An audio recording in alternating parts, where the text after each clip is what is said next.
बोलिए श्री वृंदावन बिहारी लाल की जय। चैतन्यं शाश्वतं शान्तं व्योमातीतं निरञ्जनं नादबिन्दुकलातीतं तस्मै श्री गुरुवे नमः। बोलिए श्री सद्गुरुदेव भगवान की जय।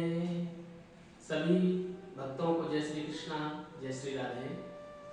आज हम पुनः योगिनी एकादशी के बारे में कुछ ज्ञान लेकर के आपके मध्य में प्रस्तुत हुए हैं। आषाढ़ महीना कृष्ण पक्ष एकादशी दिन चंद्रवार यानी सोमवार को योगिनी एकादशी के नाम से व्रत को मनाया जाएगा। भगवान श्री योगेश्वर की कृपा से भगवान श्री सर्वेश्वर, भगवान श्री योगेश्वर, भगवान श्री कृष्ण ही इस चराचर ब्रह्मांड के मालिक हैं। ऐसे भगवान श्री कृष्ण योगेश्वर के श्री चरणों में धर्मराज युधिष्ठिर ने नतमस्तक होते हुए प्रणाम किया, वंदन किया और कहते हैं कि जब एक क्षत्र राज हो गया, महाभारत के युद्ध को जीत लिया सम्राट युधिष्ठिर ने भगवान की कृपा से, तो उन्होंने कहा गुरुदेव, हे सर्वेश्वर, हे भगवान श्री हरि, आप ही कोई ऐसा व्रत बताइए जिस व्रत के करने से संपूर्ण पाप नष्ट हो जाते हो। तब भगवान श्री कृष्ण ने कहा कि युधिष्ठिर, ये व्रत आषाढ़ कृष्ण पक्ष की एकादशी को योगिनी एकादशी कहते हैं और इस दिन के व्रत करने से जीवात्मा संपूर्ण पापों से मुक्त हो जाता है। यहाँ पर ऐसी घटना आती है कि यक्षों के जो राजा हैं, जिनका नाम कुबेर है, अलकापुरी में निवास करते हैं। ये कथा विश्वविदित है कि कुबेर भगवान शिव का परम वैष्णव भक्त था। गंगा तरंग रमणीय जटाकलापम गौरी निरंतर विभूषित वामभागम नारायण प्रिय मनंगलापहारम वाराणसीपुरपति भज विश्वनाथ। ऐसे भगवान शिव के चरणों में कुबेर नित्य प्रति पूजा करता था।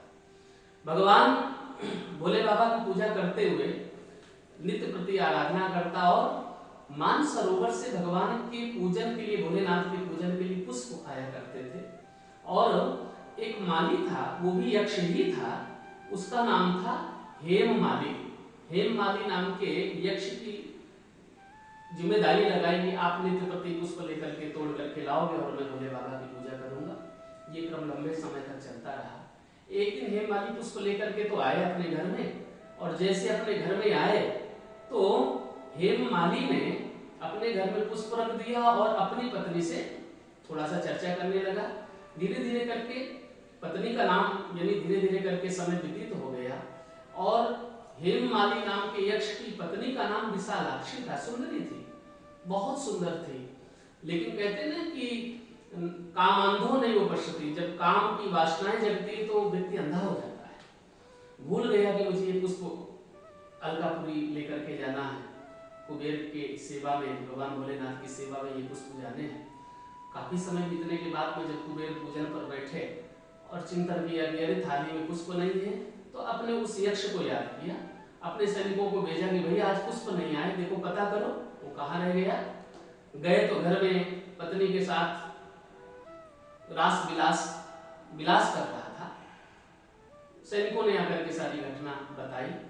कुबेर क्रोधित हुए, क्रोध के कारण बोले कि जाओ उसको पकड़ करके लेकर के आओ। जैसे हे माली को सैनिक लोग पकड़ करके लेकर के आए तो हे माली इतना डर चुका था कि कुबेर कहीं मुझे श्राप ना दे दे, और जैसे कुबेर के चरणों में प्रणाम किया तो कुबेर की आंखें क्रोध के कारण लाल हो चुकी थी और बोले, दुष्ट, तूने मेरे इष्ट, मेरे परमात्मा यानी मेरे इष्ट की पूजा में तूने विघ्न डाला है।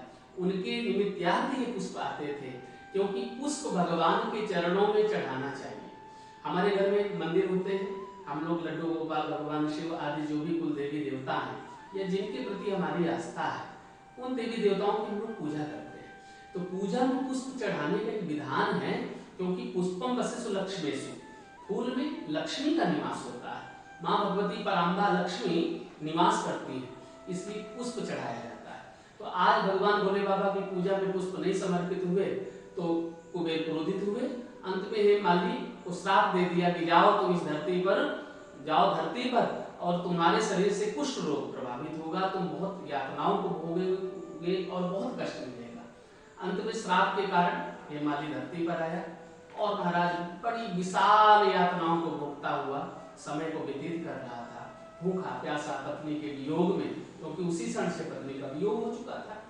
संयोग की बात है कि उत्तर भारत में हिमालय की कंदराओं में हिमालय की तरफ जब प्रवेश किए तो वहां पर मृकंड पुत्र मार्कंडेय ऋषि का दर्शन हुआ। ये वही मार्कंडेय ऋषि हैं जिनके जीवन में सतयुग, द्वापर, त्रेता, कलयुग कितने बार बीत चुका था और जहां पर भगवान शिव की कृपा से भगवान श्री हरि ने इनको माया का दर्शन कराया था। बटस्य पत्रस्य कुटे शयानम बालम मुकुंदम मनसा स्मरामि। भगवान बाल रूप भगवान श्री कृष्ण ने पीपल के पत्ते पे या बरगद यानी बट के पत्ते पर लेट करके अंगूठे को चूसते हुए मृकंड पुत्र मार्कंडेय ऋषि को माया का दर्शन कराया था। तो ऐसे मार्कंडेय ऋषि अपनी कुटिया पर विराजमान थे। ऐसा लग रहा था कि ब्रह्म तप इतना ज्यादा उस कुटिया में तेज फैला हुआ है कि साक्षात ब्रह्म के रूप में दिख रहे थे। दूर से देखता हुआ हेमाली ने देखा कि ऐसे ऋषि के चरणों को यदि मैं स्पर्श करता हूं तो मेरे पाप धुल जाएंगे। जब मार्कंडेय ऋषि साधना से निवृत्त हुए थे, हेमाली नाम के यक्ष ने प्रणाम किया, चरणों को पकड़ लिया। तब वो ऋषि ने पूछा, अरे जीवात्मा, तेरी ऐसी स्थिति, शरीर में कुछ रोग भी है और तू इतनी यातनाओं को भोग रहा है, तेरा परिचय क्या है?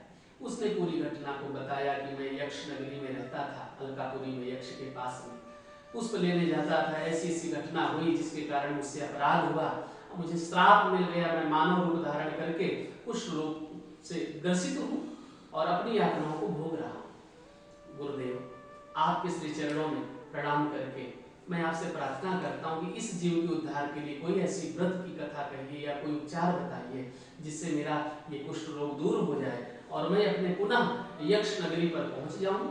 तब मार्कंडेय ऋषि ने कहा कि अरे जीवात्मा, अरे हेमाली, तुम आषाढ़ का महीना, जब 12 महीने में आषाढ़ का महीना आएगा, आषाढ़ मास की कृष्ण पक्ष की एकादशी का व्रत करना।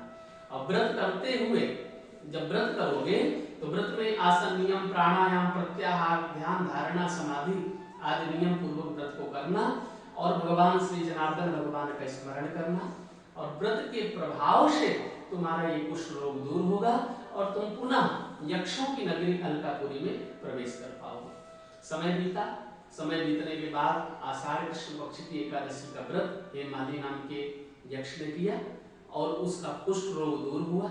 उसके परिणाम स्वरूप भगवान श्री हरि की कृपा से पुनः अपने यक्षों की नगरी में प्रवेश कर पाया और कुबेर के चरणों में प्रणाम किया। इस तरीके से जब हेममाली नाम के यक्ष का ये दुख दूर हुआ और कहते हैं कि इस व्रत को करने से 88,000 ब्राह्मणों के भोजन का फल प्राप्त होता है, ऐसा शास्त्रों में लिखा है। इसलिए अपने सामर्थ्यानुसार, अपनी शारीरिक क्षमता अनुसार व्रत को करें। एकादशी व्रत में भगवान श्री हरि को वंदन करें, शालिक राम जी को प्रणाम करें, उपासना करें, लड्डू गोपाल को प्रणाम करें, तुलसी मंजरी, तुलसी दल का को चढ़ावें और किसी ब्राह्मण को द्वादशी वाले दिन यानी एकादशी को फल का दान करें और द्वादशी को अन्न का दान करते हुए पारण करें। इस प्रकार से एकादशी महिमा का व्रत भगवान श्री कृष्ण ने युधिष्ठिर को कहा और युधिष्ठिर ने इस व्रत को सुनकर के अपने को धन्य धन्य हो गए और इस व्रत को विधि पूर्वक किया। गुरु वृंदावन बिहारी लाल की जय। एकादशी महारानी की जय।